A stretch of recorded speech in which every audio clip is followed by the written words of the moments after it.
Before we dive into this episode, I just want to let you know if you want to get access to episodes before anybody else, head on over to patreon.com/concerts that made us.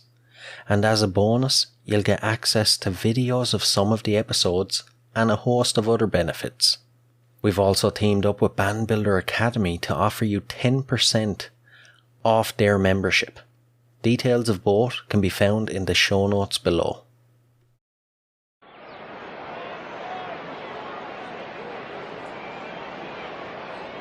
Is everybody in? Is everybody in? The show is about to begin.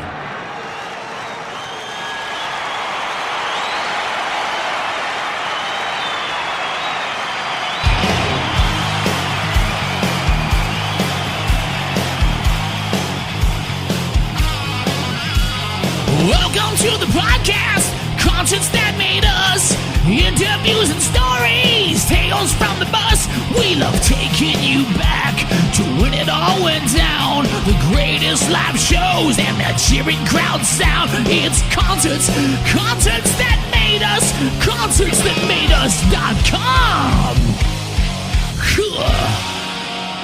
Hey, what's up? Willow Hollow, and this is Concerts That Made Us.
Hey guys, you're very welcome to Concerts That Made Us. Thanks for having us. Yeah, appreciate it. That's great to have you now. I'm looking forward to diving a bit into your music. So we kicked off the show with Noose with a Name. It's off your upcoming album, Bloom and Expire. It's releasing on the 31st of March via Mongrel Records. Can you tell us a bit about the track? Well, I think the song is really self-reflective. It's a hardcore song, so like melodic hardcore. A lot of us, that's our background, our interests and stuff like that. So predominantly sonically that. Lyrically, like I said, self-reflective. It's kind of a sad song. Truly just like It's like a monologue with myself about like my own depression. So that's essentially what it is. Yeah, yeah. And when you're writing such lyrics, do you find it kind of therapeutic to put it down on paper? 100%. That is and I keep saying this with this band. We started in COVID, so like we were all pretty down and out, and I've always been struggling with like depression more since my teen years, where it sort of came for. And this band is just an outlet for me to write my feelings down, to scream them in a room with my friends, and to some degree, we all feel pretty. We were feeling pretty down and out when we wrote the song, so yeah, it's catharsis for sure. A debut album, it's obviously a big deal. You want to kind of make a statement, grab people's attention. How do you approach it? How do you kind of make people stop and take notice when you're releasing your debut album? That's hard. Let me give it to someone. Kyle, you want to it was a pretty weird decision, like we started doing an EP because we were obviously a new band, and we had obviously also just met each other. Like the way the band came together was very quick, very sudden. Facebook message, that's literally what brought us together. And it was a couple of weeks and we were in the rooms like trying to get stuff together and piece it together as quick as possible. And one day Ashley just said to us, we had a couple songs for the EP and we kind of just kept writing. So we had a couple in the bag. And Ashley was eventually like, why don't we just do an album? And we were all like, whoa, like that's quite a big task to try and take. So probably just went for it and it worked. And I think we're all very proud that we managed to put all of that into one 10-track album that each of us contributed to, and each of us feel like we put everything on the line. Yeah, and it was very much in-house as well. Like that was something that Ashley really drove home for us. Like he's sort of the band dad, as you can tell by his age. But like it's not a bad thing. Ashley's just older than we are and more seasoned as a musician, which we'll obviously get to as well. But and it's his studio. And yeah, everything was just like done in-house, except of course for the mastering. But everything on that album is like raw. There's like barely any MIDI. I don't think there's any. Ash, I can't remember. No MIDI. So that was a thing for us, definitely. Yeah, I mean, essentially, what kind of happened was like Kyle was saying, we had 5 tracks. The original idea was an EP, but he had written an additional, I think 3 tracks it was, and that was sort of on the back burner for follow-up EP, I suppose, or a follow-up release of some sort. And when I sat and I was tracking drums, and I said to the guys, I'd finished the first 5, and I was like, in all honesty, I think if I really push myself, I could probably learn these additionals. Let's see what that sounds like once they're done, and if they feel right, then we're good. Then it makes sense to include them. I mean, they feel sonically in line with the others. They're a little bit more progressed, I suppose. But at the end of the day, when if you order things in a certain kind of way, it doesn't come across that like these are newer than those, if you know what I mean. Yeah. It just comes down to track listing, So yeah, we played it out that way, and the more we sort of got into the project, the more it just sort of opened up as a fuller, full length kind of recording project. So yeah. And what do you hope the takeaway for listeners is when they finally get to listen to the album? I mean, I personally hope that they take away a feeling that a lot of hard work and grind went into this thing. I mean, like Kyle and Estian were saying, we came together during lockdown. I'm a lot older than the other guys, so there's definitely like this experience sort of scenario that has been playing itself out during during our period of working together, and our period of recording and that, so there's been a lot of like backwards and forwards, sort of like, I guess you could say, catfighting going on, as a normal band would, but it's obviously just amplified by the fact that, a lot's happened in a very short space of time, because we've been working so hard and grinding so much on this, and we've done it ourselves, so we've taken the approach to do it ourselves, but it also comes with a lot of, with strife, you know what I mean? So I hope that comes across in the raw energy and the way that the album sounds. And so I hope that people take that away from it and think, like, this doesn't sound like something we've heard before, but it sounds like there's a lot of heart that went into this, because I feel like everyone really, really brought their A game to something that was still so new. I mean, we'd never played a show by the time we'd done any of this. We played our first show a couple of weeks ago, last weekend, a weekend ago, whatever.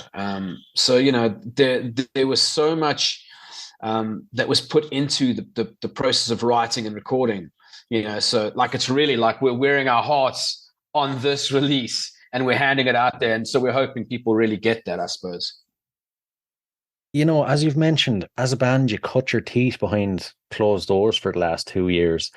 Now, the pandemic, I'm sure you had people saying, you want to start a band in the middle of a global pandemic. Are you nuts?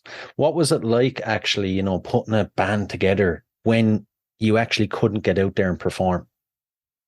So, I mean, the thing that we haven't really sort of spoken too much into about, in any of our biography stuff, was that, I mean, I actually come from a band that was pretty active prior to COVID, kicking in. I mean, we played a show like 2 days before we announced lockdown. We played the last festival, I think, that South Africa had before lockdown took place, So, yeah, I mean, it was one of those things where it was like suddenly you're brought to a grinding halt. And as lockdown kicked in, I'd also built a studio during that period, and I was back on the drums because the band I was in before, I was actually a vocalist. I was a frontman.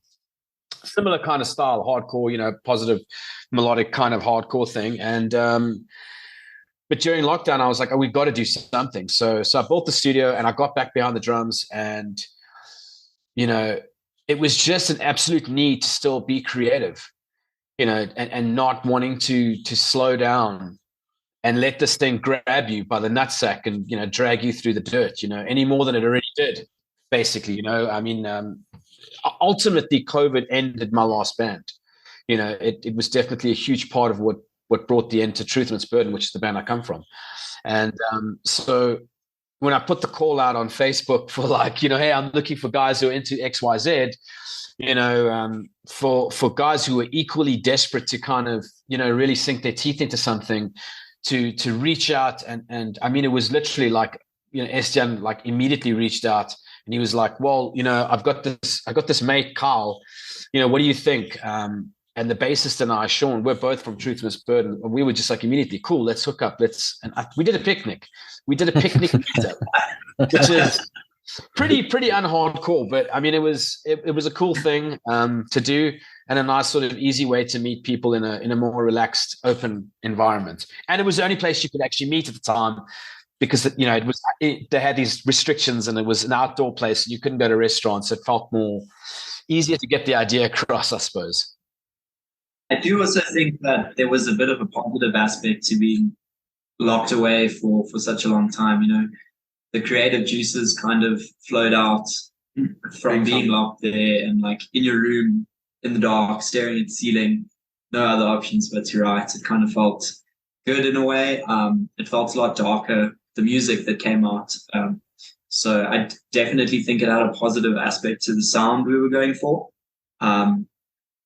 Because it's like an isolation thing, that whole album was kind of written in an isolated space and then brought together, here's raw ideas, what are we going to do with it? And it kind of just molded it into what it is. And I think we're all very happy with what it is. Yeah. Yeah. And I was going to ask, Ashley, what led to the decision of you stepping away from vocals? And how do you approach being a drummer as compared to being the front man? Okay, so when they speak of me being the dad in the band, like I'm 20 years older than some of the guys. It's just about. So I'm 40. I'm 40 now, but I mean, so I come from the punk scene, and I originally played drums when I first started playing in bands when I was about 17 or so. I was formerly a drummer, so I'd gotten into vocals purely because I signed up for the drummer spot, and the band I was trying out for said, "Look, sorry, we just found our guy." And I picked up the phoned them again. I said, "Listen, do you have a vocalist?" And they were like, "No, we don't have a vocalist." And so I signed up and I got the job straight away. They were into it, and I was like, "Okay, rad." And that pretty much meant that I was suddenly off the drums for what would end up being around 15, 16 years. So I've always genuinely wanted to be back on the drums, but I'd never had a home studio, for one, and I mean, drums are extremely loud. They're very abrasive instruments to play, in close proximity to neighbors and whatnot. So, I'd never had that, opportunity. And, we bought our home a couple of years ago. And like I said, I just built the studio during lockdown, and I had a kit because I had the intention of doing this, but then lockdown happened, and I was like, well, cool, let's do this. And I just got back behind the kit, and I was like, my own band, Truth and Burden, we'd put that thing on ice, and we were like, look, I don't know when this thing's going to come back on. And I was like, look, I need to do something, and I need to play drums. And that's what I felt like I've been wanting to do for so long. It's now time to seize that opportunity, and I'm really grateful though that it worked the way it worked, because I got into an opportunity to work with someone like Kyle, who writes most of the music, writes all the music, except the lyrics, of course. But and he writes all the drum parts, obviously, on his computer. But he's doing it as someone who's got a keen mind and understanding of how drums come together, as far as playability is concerned. So it made that process so much easier, whilst at the same time challenging me in all the right ways. And also, we were behind closed doors, so like I could suck and no one would know, And that I mean, that's the reality. I could suck for a long time and no one would care because we weren't playing shows. So I was afforded the opportunity to get better at what I was doing, without being in the public eye, so to speak. So I mean, obviously now it's a whole different vibe, and obviously I'm playing more on the level I should have been. But it was for me, it was a great experience to finally get back behind the kit, and I've just grown so much more as a musician during this time doing it, for sure. No, I think with everything that's been said, like I think Kyle and I mean, him and I were always making music, right? Before we met Ash. And like, it never really came to fruition. We had our own band going, and with the way things were before lockdown, it actually afforded us like a place to practice with this old band, and things were just starting to get together. And in a blink of an eye, everything just went to shit. And Kyle and I also, like Ashley said, just this ultimate need for creativity. And like, I think him and I, because we're both pretty young, still in our 20s, back then we were like in our early 20s. Carl was like 19 or something. And we were just super ambitious. We were like, we've got to make music. We've got to do this band thing. Like, and we just had such a clear idea of what it was supposed to be. And like miraculously met Ash, and like the South African like hardcore scene is very small. So to meet someone who puts out this public post, like, and I knew who Ashley was because of Truth and Burden.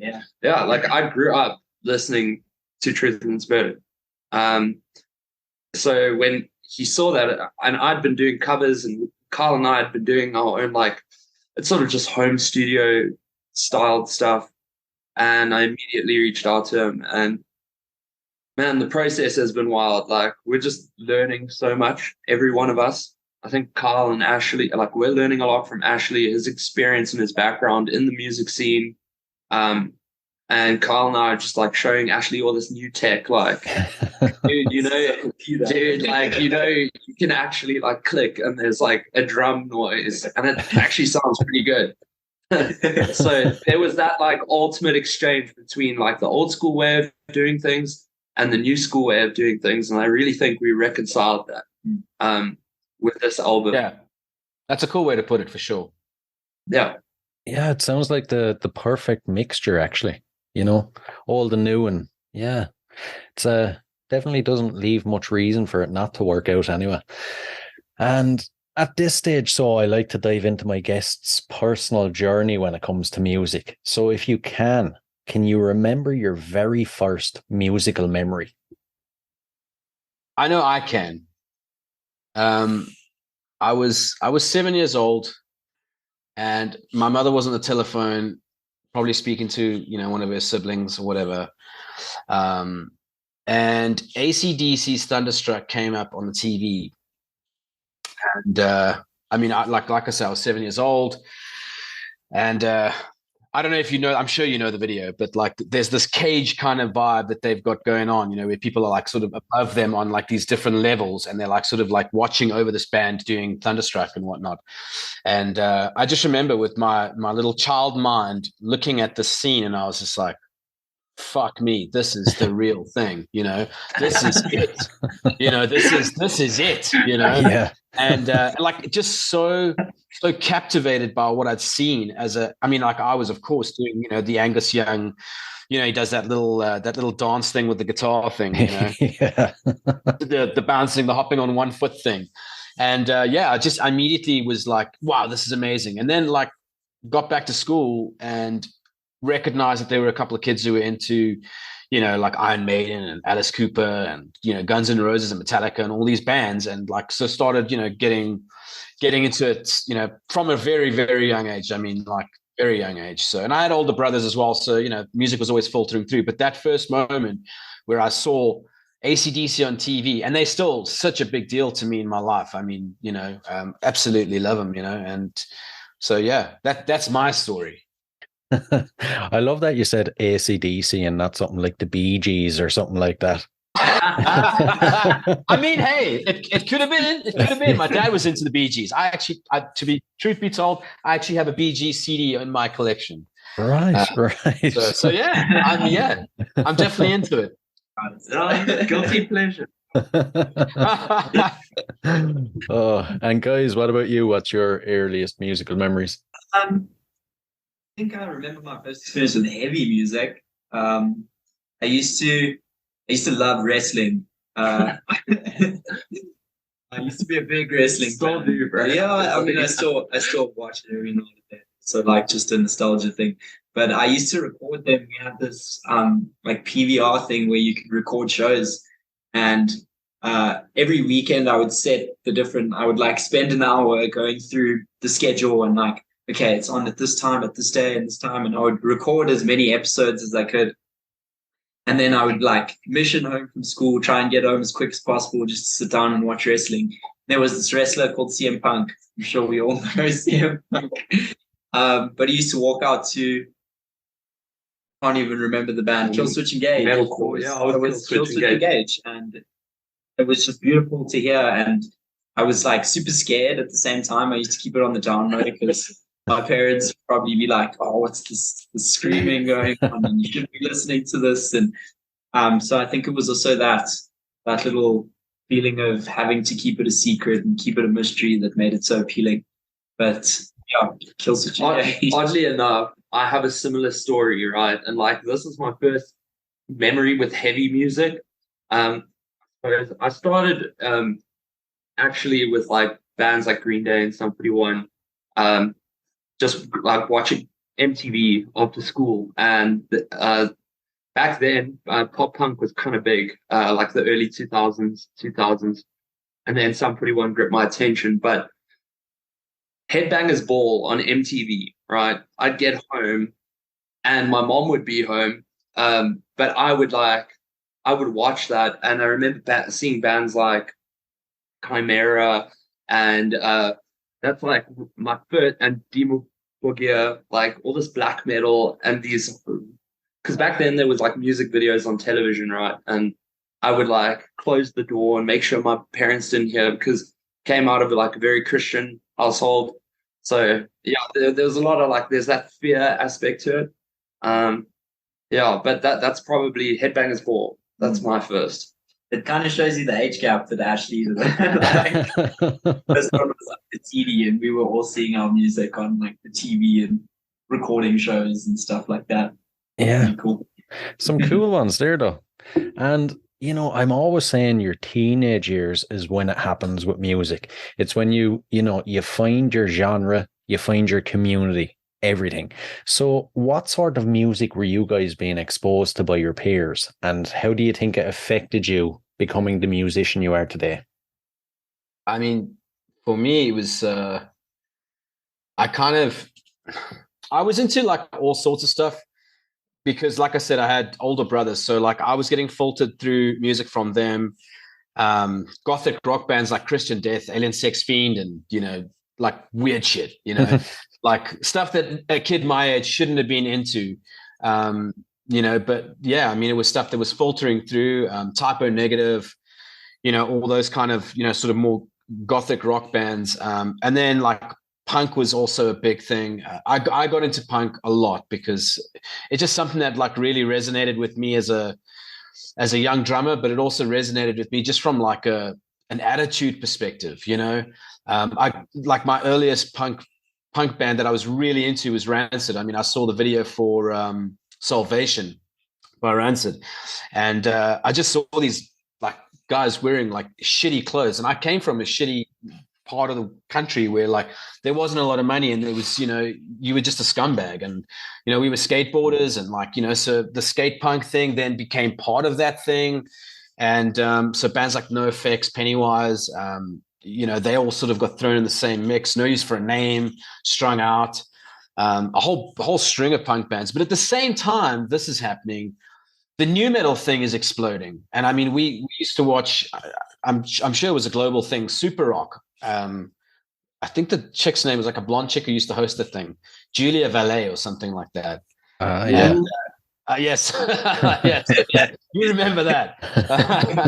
But she used to host the show. And I mean, so, you know, we were getting introduced to bands like Deftones, you know, System of a Down, and Korn, obviously a big one, you know. So the new metal thing was exploding at the same time as the punk thing was exploding, you know, and I was always into bands like, I mean, my first real love for like a really heavy band was definitely Sepultura, you know. So, you know, it was all these kinds of things that were sort of in some way or another like interconnected, but also their own scenes, you know what I mean? So, you know, I was just into all sorts of music, you know, I mean, and then there's the AC/DCs and the Alice Coopers and the Guns N' Roses. You know, I never said to myself, you have to be one thing and one thing only. You know, like I always said, you know, I mean, I still love Bon Jovi because like that was a thing for me, you know, and I still have his CDs, you know, and I still care about all those little things that kind of, you know, made up the DNA of me as a musician and me as a music appreciator, you know. So, but yeah, there's just so many, man. But it was all exploding at the same time, you know. Those the Nirvanas and all that shit, you know, the Metallica and everything. It was just we're just soaking up as much as we could for the time period, you know. Even now, I'm still soaking up so much. I mean, these dudes introduced me to Fit for an Autopsy not long ago, and that shit consumed me for like a year straight. I mean, there's no question about it. That's all I listened to last year, and I only just found it. So, you know, yeah, crazy. Guys, what about you? I wonder if there'll be if the age gap will show in this answer. Definitely will. Sure. All my friends used to listen to rap, so I was never really exposed to heavy music from my peers.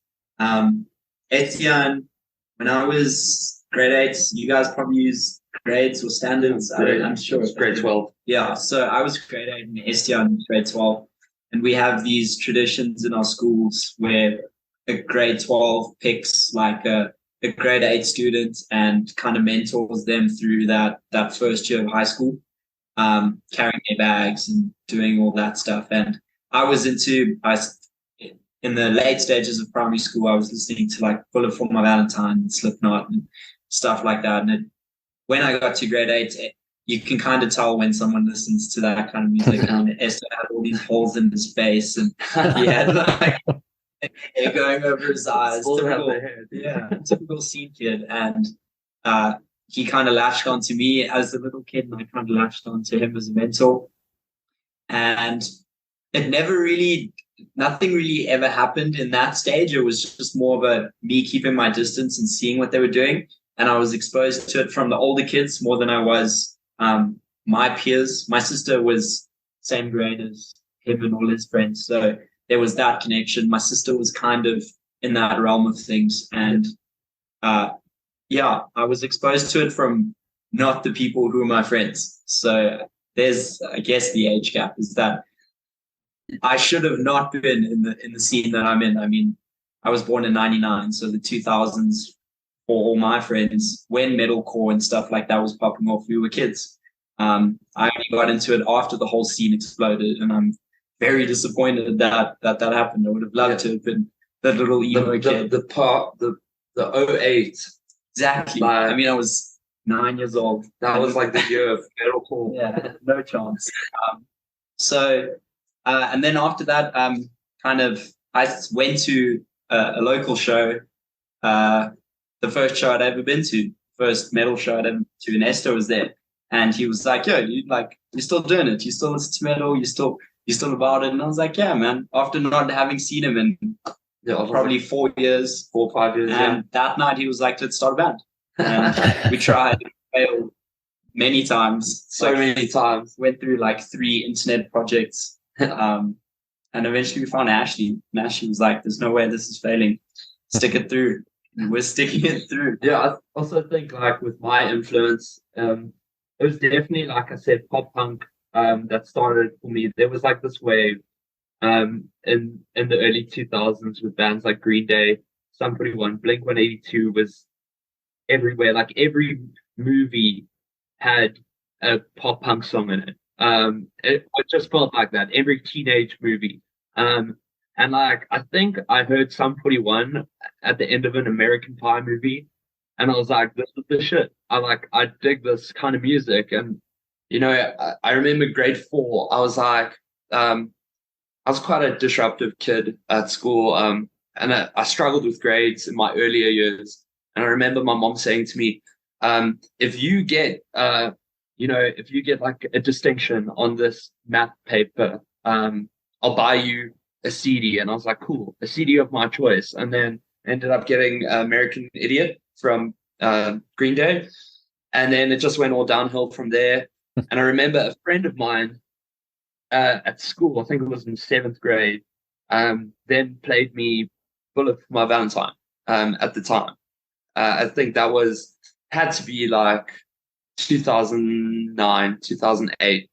And then I was like, this is the shit. This is like a step up from what I had already been listening to.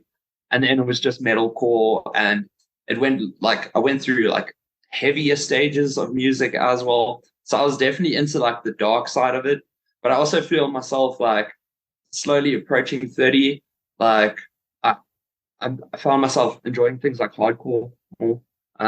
It's just a little bit more refined than the just disgustingly heavy stuff. It's like a bit of whiskey. But that's pretty much it for me, or how it was for me. Yeah. And as a concert goer, what concerts would you say have made you? Oh, okay. Well, I think I'll just take this one off the bat, because there was the first time I saw a local band, and I'm going to shout them out, probably still to this day, one of my favorite local bands, but it was The Dead Will Tell. And they were playing at Dingy Bar with another band called Chromium, who sounds, funnily enough, like they were like a replica of Bullet for My Valentine. So I actually went to go watch them, and then I came across this band that was headlining that night, The Dead Will Tell, and I was super young. I think I'd snuck out to go watch the show. So again, that sense of like, I'm not supposed to be doing this. And these dudes were super cool. Like they were younger guys and they were just killing it. Like over the top breakdowns and over the top riffs. And I was so drawn to that as well. I'll never forget that first local show. It's the reason I'm doing music now. It's a good one, so it's a good one. And Ashley, Carol? I haven't seen a lot of bands. I've seen up the local scene like too many times. But I love all our local bands like Facing the Gallows, Red Ellen, who I don't really play anymore, which I miss dearly. I think the first show I went to was the Red Helen show, and it blew my mind. It was crazy to see. It was a free show as well. No stage. They played like a floor show, so they were like in your face. First mosh pit, like it was crazy. FTG. Every time we watch Facing the Gallows, we throw down. They homies of ours as well, so we always have a good time watching them. And now it's kind of cool to be in that universe, the universe where you're actually going to shows to play instead of it's cool. I mean I think for me, like I said, because I started in the punk scene.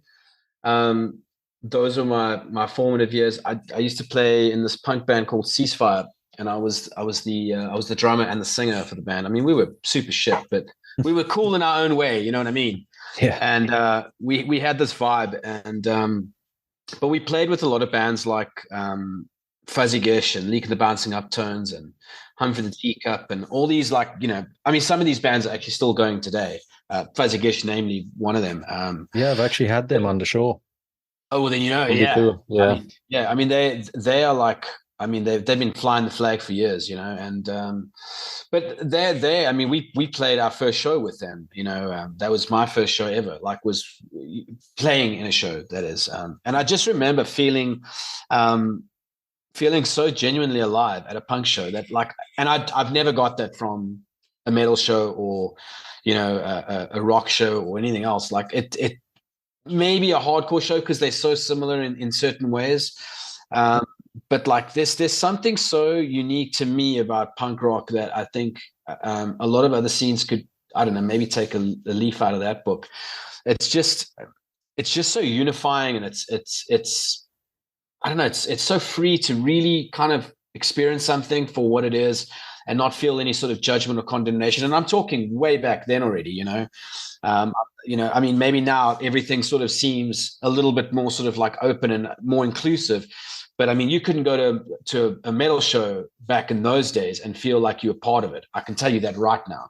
Like those days, it was like, you've got to go in there full black, ready to kill people, just about. That's how it felt. It felt like you really had to prove your worthiness of even being in the venue.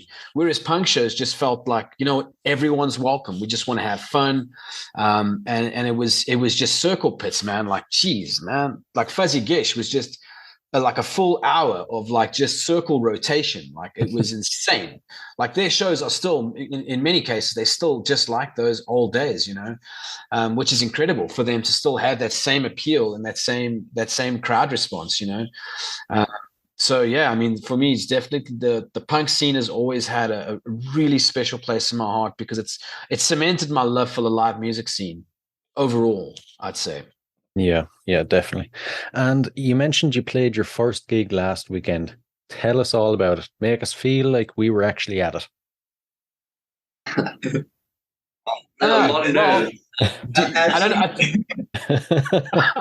like card machine thing there. Yeah, I mean, like we had so many issues going into it. I mean, like, it was riddled with issues, but at the same token, it was full of like joyous moments and actual genuine success. I mean, like I don't know if you know much about South Africa right now, but we're experiencing what's called load shedding. Yeah, I don't know if you've heard about this. I have. Where we go like rolling blackouts for like 2 hours, and then another 4 hours later on where there's no power. And like we arrived at the venue for the schedule, load in and sound check. And we arrived to a venue that had no power, and so, you set up and you wait around, basically. And which kind of just threw the whole show out of whack. And I mean, we eventually got everything together and it was all good. And then it was just like issues with like the card payment machine to run the door with, and so we had that issue, so it was just like kind of like, it just felt like, yes, man, like just give us a break. It's our first show. Like, but I mean, these things are good at the same token, like they do set you up for the reality of what it is again, and I know I needed a wake up call, or a healthy reminder of what it's like to play, regular venues and the kind of, challenges we face, but I mean, challenging scenarios aside, it was a really cool show. A lot of family came out to the show to support us. I mean, like two of the members, Chad and myself, the other guitarist and myself, we're part of a local church here, and I mean, so many dudes from our church actually came out and supported us, and it was genuinely cool, to have like friends and family, and like, I know Estian and Kyle and Sean, they're mates with like a lot of the guys from like, the other bands, like regularly going and seeing their shows. And so like all those dudes were there, the guys from Face of the Gallows. I know Stab was there as well. And like a whole bunch of dudes from like the scene that were there to just kind of like cheer us on and see what we're all about, see what the hype's about, or just check out the new band, the new kids on the block or whatever, So it was really cool to have their support and to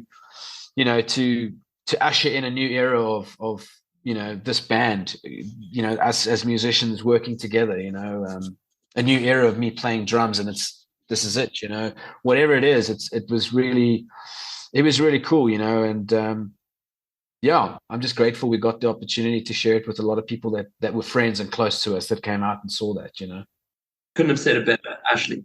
There. And do you guys have your second gig lined up and ready to go? Yeah, we've got a few actually. I suppose now that people have seen us, it's a little bit easier to sort of like judge whether we'd suit your show or not, So yeah, a couple of promoters have actually reached out to us. So we've got like 3 or 4 lined up at the moment. So but I mean, like I've always been one of those guys. Like, I mean, for years and years and years, I've promoted tours and concerts and that kind of thing. So I've always been very pro DIY, and I what if we never had the opportunity to get onto shows that were offered to us, we would be booking our own, and just carving our own path, which we will be doing in any case, so we definitely plan to have a busy year, even though it doesn't seem that way right this moment. But yeah, we're definitely going to be a pretty strong touring band, in years to come, actually very soon to come. So yeah, we're all about that for sure. Brilliant. Good to hear. And you guys can use any gig that you've played now from the past for these next 2 questions. But is there a gig experience that you would revisit over and over again as, it just went perfectly? You can't top it. I'm going. It was the first show. Me and Esther kind of played in this noise band. Band was Choking Heartbeat, and they were around for a long time back in the day. Most of the members quite older than us, so they kind of went on a hiatus for a couple of years, and they came back and they needed a guitarist, and they reached out to me, or they actually needed a bassist first. Esther set me up with some of the dudes, and I started playing bass for them, and their guitarist ended up leaving, so I kind of moved over to guitar. And Esther played no instrument at all. And they were like, yes, okay, you were a drummer. And we needed a bassist because I was not playing guitar. And I was like, let's get Esther. And they were like, okay, cool. We got practice next Wednesday. Let's see what he does. And that Friday, like the Friday before, me and Esther drove out to like an hour's drive somewhere to go pick up a bass that we'd found on Facebook. And Estian played bass for a weekend, and he then joined the band, and everyone obviously loved Esther and his vibe. And so he just joined the band. And probably like 4 weeks after that, we played our first show back. Everyone obviously knew the band, and everyone was very hyped to have them back. We were new members, so no one really knew about us. But we played with Facing the Gallows, quite a big band in the country. They headlined, and for the first show that I'd ever played on stage, and Estian, Estian had featured for like Volvadinia and a couple of his friends' bands at Cranked Up and stuff like that. But it was the first show that we were ever playing as a band together, and me particularly, I'd never been on stage in front of everyone, like in front of anyone before, and they ended up packing out that venue. There were like 200 to 250 people there. It was a small venue, and as it was well. Like really small, like sardines, man. They packed everyone in there, and we fucking whipped it. We just went hard. We didn't play too well, but we were like throwing our. It's a very energetic band, so throwing your shit around, fucking hitting the floor and spitting, and all that hard shit that you try and do, and so we were doing that. And Ashley even drove out from Benoni to come watch us, and. Oh, was that the show I went to? I didn't even know that was. It was someone that one. I saw you there in between sets. Like Ashley was just looking. He was like, okay. So that was obviously we were ready behind closed doors. We had already started this project, and that's why Ashley had come through to watch. But that show, for the first show that I'd ever been, and I'd been looking forward to it for years. I mean, I've always wanted to be in a band, and I've always wanted to play in front of people. And that moment. It was crazy. It was the most intense feeling I've ever felt. You get bit by the bug super hard. And I mean, the rest of my life is going to be chasing that feeling. That show was nuts. Yeah, it was crazy. Unforgettable. I fucked up all my parts. It was great. I hope you can swear. I said a couple of curse words, but that's just how passionate I was about that feeling that you get. It's undescribable. I think it would be lame to say that same gig, because that was the first time I'd actually ever played a full set on stage. Up until then, it was just like featuring for friends, just getting on stage and doing a couple lines in a song, because I'd always fancied myself as like the vocalist type. I suppose I am. But yeah, I was also chasing that dream, but then ended up playing my first full set as a bassist, and I'd only been a bassist for like a couple months, and it actually worked out really well. I think the only difference is I feel like I played really well that night, and I had a blast. Kyle didn't play well, but he still had a blast. But yeah, it's definitely that moment, because that's when it also became real to me.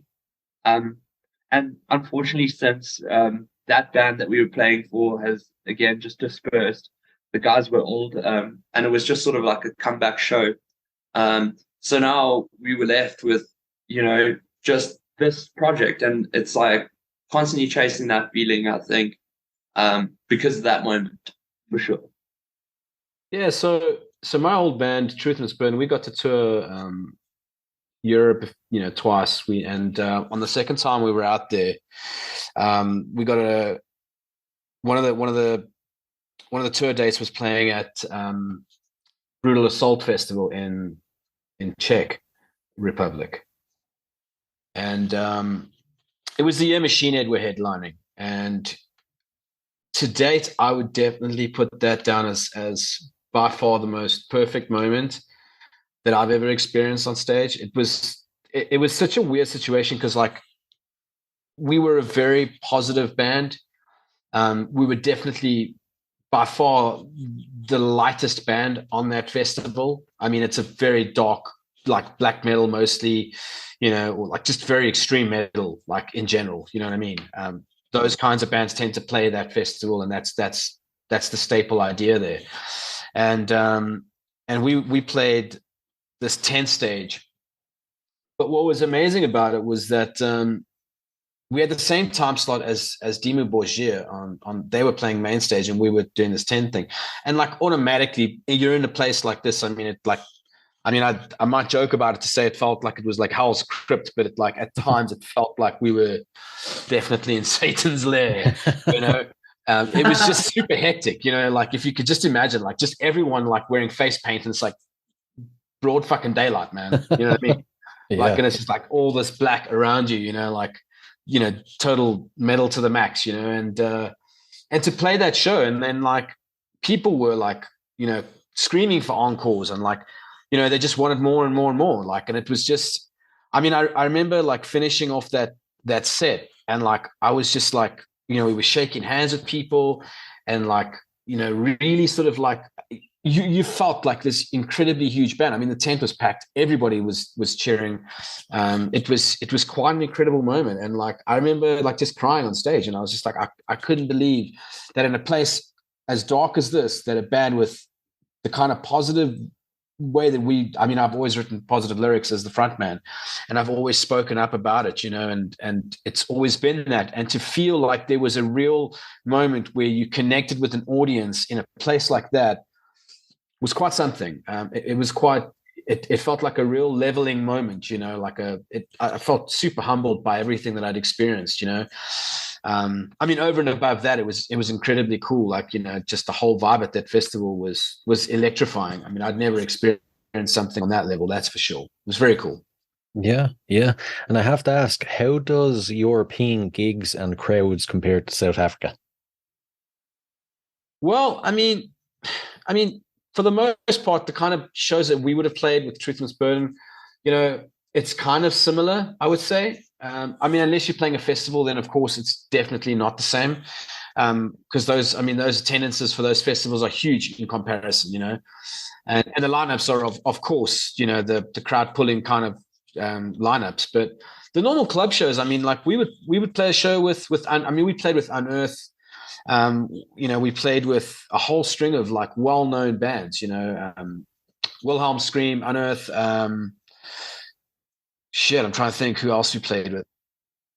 But like it's kind of like the same attended kind of shows that you'd get in South Africa, like the same kind of crowd would be there. More or less the same kind of response would be there. Like these are the shows we were playing, of course. So, I mean, obviously we weren't playing arenas. We weren't playing those kind of bigger shows, I suppose. I mean, Unearth were playing the show we played with them was a club show.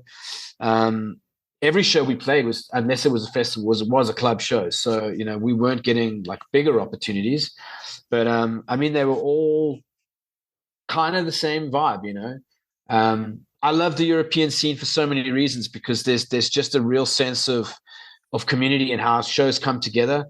Both times I've been out there, it's like the venues are able to accommodate the band with, a place to stay, stuff like that, that's a huge thing, bands actually get paid, there's like set fees. They can guarantee that, you know what I mean? Whether there's people at the show or not. And I think it's got something to do, and I don't know if it's still like that, but I remember hearing that at the time there was some sort of like government thing where like there was an entertainment fee that they were paying to venues to help sort of subsidize things and keep the entertainment scene alive. So they would give venues money to pay artists to do these things. And so it just meant that bands could comfortably not stress about anything, and work on a door deal kind of thing, where like you go to UK and it's same as back home. You go to USA, it's even worse. It's like hard.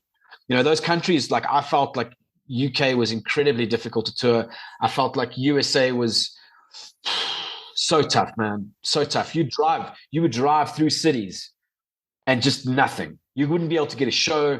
Guys would drop off shows, like, they'd cancel the show last minute, like night before, stuff like that, So like there was a lot of that kind of thing. Where in Europe, it's like it's done, it's a sure thing. You're getting the show, you're getting paid, so you can route your tour in such a way where like, cool, like we're covered for gas, we're covered for whatever we need, like it's cool, At least back then. I mean, it's different now, I'm sure, but Yeah. And before we dive into the last couple of questions, what are your future plans? I know the album is coming out the end of March, and you've mentioned a couple of tour or a couple of gigs lined up. Is there anything else on the cards? Tour, baby. We definitely want to tour. We're definitely a band that wants to get in a van and just drive. So I think something we have on our radar is probably a local tour. We got a couple bands who we're friends with or who we know of in a couple of different provinces here. So I think travel down there and experience what that's about for us youngsters. I think we definitely want to experience that and gain the experience and learn from Ashley. And Ashley's obviously renowned in his life of touring and bringing bands here and touring with those bands. And we definitely want to learn that from Ashley and put it into, this while we still can.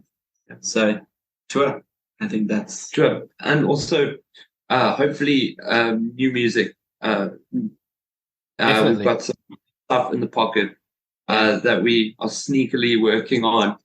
I think there was a lot of kinks in the road to where we are now, but we've worked a lot of them out. So, and in the time of working all of those out, we've actually had time to actually sit on new music as well. So the process is a little bit more streamlined. So yeah, definitely hoping to come out with new music as soon as possible and just get on the road, get our name out there. Yeah, that's all we can do, and just have fun. Have fun. Yeah, I mean, I think the interesting thing about where we are right now is, and I know that we amongst ourselves have had this discussion a fair few times, with regards to new music. I mean, the reality is, like, yes, cool, we've been doing this for like, a year and a half, nearly 2 years behind closed doors and writing this music and recording it and whatnot. But everybody's hearing this now for the very first time, so it's brand new to everybody else. Whereas it does have that older kind of feel in us. And so, there is a deep understanding that like we do need to tour it and we do need to get it out there. We need to give these songs the daylight that they deserve. We're very proud of what we've done with the music that we've written up to now. There's no question about it. But there's definitely, obviously, and this just comes down to a state of the times we live in, people generally want new music a lot sooner than they used to ever want it in the past, so you constantly have to release new music to stay relevant. There's a huge drive now for musicians to stay relevant, and so it comes unfortunately with the, constantly having to write music and constantly be focused on that, whilst at the same time you're still trying to live life. You're still trying to organize tours and set up future plans. But we definitely plan on releasing new music within this year for sure. Even though the album's coming out within this year, like we definitely want to keep that. We want to keep the pulse, moving forward. We want the machine to be well oiled as a touring unit, but we also want to be able to say that, like, we're releasing new material, whether that's, maybe a music video that's coming out. We're keen to obviously film a full production music video very soon, and get ourselves more set in stone on, putting ourselves legitimately on the map as I would say a full scale band that does that. And who knows? I mean, like, there's always the option to maybe head overseas, and I've spoken about Europe a fair few times to the guys, and who knows? I mean, maybe an opportunity, opens itself up, and I'd certainly love to see it again, and I'd certainly love to do it with this band. I think it could definitely be something that we could gain a lot from, life experience, and I feel like the music we're playing right now, I kind of feel like it really fits that market very well. I hope I'm not wrong. Of course, every band would say that, but I really hope I'm not wrong. And I'd like to think that we would have a place there that would, open up a path for us, I suppose. Yeah. I was hoping I wasn't going to ask now, but I was hoping you would mention maybe in the future coming over to Europe, because I reckon you guys would kill it over here anyway. It'd be awesome to see you guys make it over here. So fingers crossed. We're definitely keen. Yeah. Ireland, baby. I'm just enamored by the culture in Europe. I myself spent 2 years in France in my high school years, and was fortunate enough to see a lot of bands that I looked up to at the time. And yeah, just like I said, enamored by the community, that side, that we really actually all have a passion for here, that exists here, but there's a desperate need for bands to make a precedent and do something like that and actually make Europe work out for them. There's only a handful of metal bands that and rock bands that have like actually successfully done it.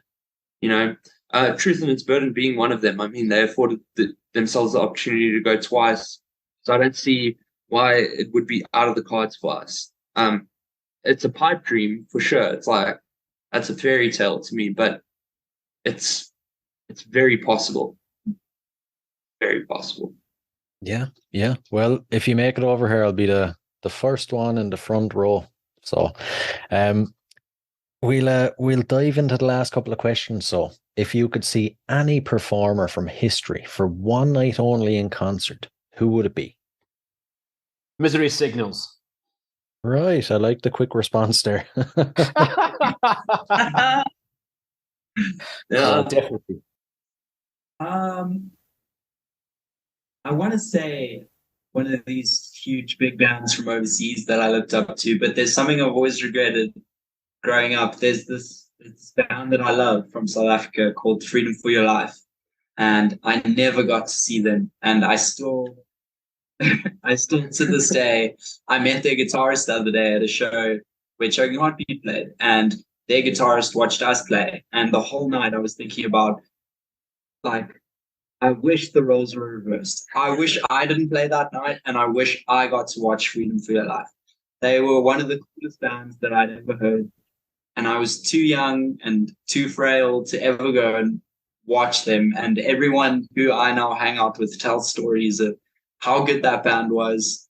And yeah, so the local scene, I'll stick there. I'm going to throw a curveball. I would love to see Frank Sinatra in any whiskey lounge. I definitely wasn't expecting that. No, that Likewise. is top class. Honestly, a private truck. Also, the first time Frank Sinatra has been mentioned on the podcast. There we go. It was bound to happen at some stage, I suppose. Yeah. Let me say, it's not even a guilty pleasure. No guilt. Right. And the next one. So, if you had to spend 24 hours locked inside a room with any musician or performer from history, who would it be? Brendan Murphy from Counterparts. He seems like such a funny dude, but also he's like so seriously funny that you would never know if he's being serious or not. And I related that feeling a lot. Obviously, I'm a big Counterparts fan as well, so I'd love to talk to him about music and influence and all of that stuff. But I think That's Misery Signals. I think Brendan Murphy's personified character as a person, who he is as a front man. It's hilarious, but it's sad at the same time. Not in a bleak way, but yeah, you can just see he's got his struggles that he works through, and he puts that into his music, and it's what him and Counterparts have done is inspiring. And I look up to that band a lot. So me and Brendan Murphy in a room. I think for me, another curveball, Robert Johnson, the King of Blues. I want to know what he did at the crossroad, and I want to pray for him. Like, I think it'd be a very interesting conversation as well. It's just a character soaked in history and culture. So, Yeah, actually, that would be a cool one. Another unexpected one, but yeah, I'd love even just getting an hour with him. Imagine what you could learn. like, he is shrouded in secrecy. Like, I'm so intrigued by that guy's life and his story. So yeah, I definitely think that'd be a zinger. Definitely. I mean, I'd maybe go with someone like, just because it was like, first real love of anyone who was ever a musician. I'd probably say Lars Ulrich from Metallica. Really? Yeah, really, man. I'd like, all time. like he interests me in the sense that, like, I mean, obviously, like the first drummer that I ever really looked up to, and when I felt like, I want to be a drummer was Metallica. The first time I heard the Black Album, I was like, wow, this guy's, he's got something special, you know. And I think a lot of people like discredit the shit out of him, you know, and I find that a little bit sad. You know, I mean, I understand that, like, you know, he's made a couple of bad moves here and there, you know, the whole Napster thing and all that kind of stuff. You know, I mean, was it bad? Was it good? You know, that remains to be, you know, seen, whatever. But, you know, it's up to your own opinion, I suppose. But like, I think he's got a lot of interesting things that he's about, you know, like he's an artist as well, you know, like, and he's brought an incredible amount to the music scene as a whole, you know, but at the same time, he's hated by so many. I just love to find out like how he genuinely feels about that. Like, you know, if, you know, you're talking about, you know, locked in a space, someone like, you know, kind of, I'd love to see him in a vulnerable state. Let me put it to you that way. And actually have him explain like how that feels to have so many people hate you, you know, but at the same token, you know, like you're in the biggest metal band in the world, you know, like how does that feel? Those two completely opposite scenarios, like how does one person actually handle that? Like, because I think that's quite a human thing, you know, on so many levels. And like a lot of people subtract that from the artist. They don't think, well, you know, geez, you know, this guy who's getting the shit ragged out of him constantly is still a human being with real feelings, you know. He might put a front up when he's on, you know, Howard Stern show or, you know, doing an interview or whatever he's doing, you know, but at the same token, like he deals with a lot, I would say, you know, and I just love to know like how he manages to deal with that, you know, without completely falling apart every time, you know, someone brings up St. Angus snare. Yeah. You know, kind of thing. Yeah. That's a good one I've never actually thought of, actually. That would be a very interesting 24 hours. Yeah. And the final one, so what song would appear on the soundtrack to your life? You Shook Me All Night Long, AC/DC. Right. Yeah. They'll carry my coffin out the church, man, to that song for sure. Everybody who knows me well knows that about me. Like that's the song they're gonna bury me to for sure. Has to be that one song. Yeah, it's that one song, man. Like it's the best riff. Like comes down to a riff. Like when you listen to that song, like it just says everything is gonna be okay. Like doesn't matter how shit anything is in your life, you play that song and you just feel like an immediate like wave just take over your body and like, okay, rad, like it's all good. You know, and that's how I feel with that song, you know, and I want people to feel that same thing. You know, I want them to walk out that church smiling because, you know what, this song has fucking nothing to do with death. It has nothing. Well, maybe it's got something to do with life because, you know, they're all talking about shagging, you know. Yeah. But, you know, it's a great song. Yeah. True. I think mine would be How Bizarre by OMC. Right. How bizarre. Yeah, that's just like my general response to life. I think it's also like embedded in my childhood, like my parents always listening to that song, out having, you know, fries, barbecues. So yeah, How Bizarre by OMC, because life is bizarre. Quite a tough one. I think I need a couple of years to kind of think about it. Other dudes are so much older than me. One song. They've had time to think about it. Just one song. One song. Doesn't even. I hate the sound of car keys. Kawanashi. Okay. Very, very underground band. No one really knows that band. Ashley, in fact, gives me a lot of shit for liking that band. He thinks they're horrible. But I think they're fucking rad. And I would love to listen to them for the rest of my life. Okay, makes sense. Listen, guys, it's been an absolute blast. I've really enjoyed chatting with you now for the last hour. Yeah, thank you so much. We appreciate it. And a lot of fun.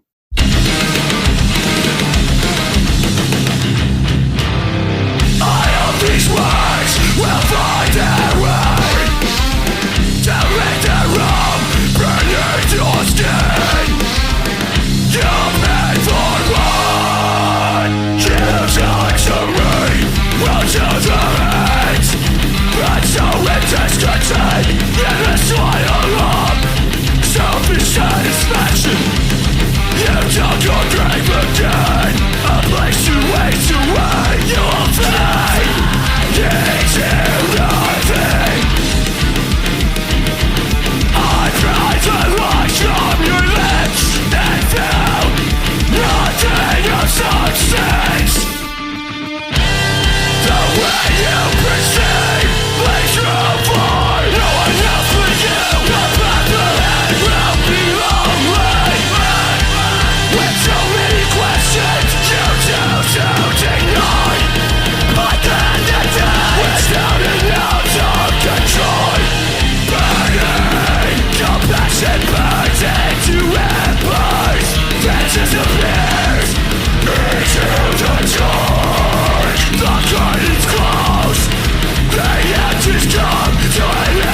Hey guys, I really hope you enjoyed this episode. If you did, please rate and review us on iTunes and Spotify. And if you're interested in signing up to Band Builder Academy, use the link in the show notes below and enter the code CONCERTS and you'll receive 10% off. So, until next time, keep rocking.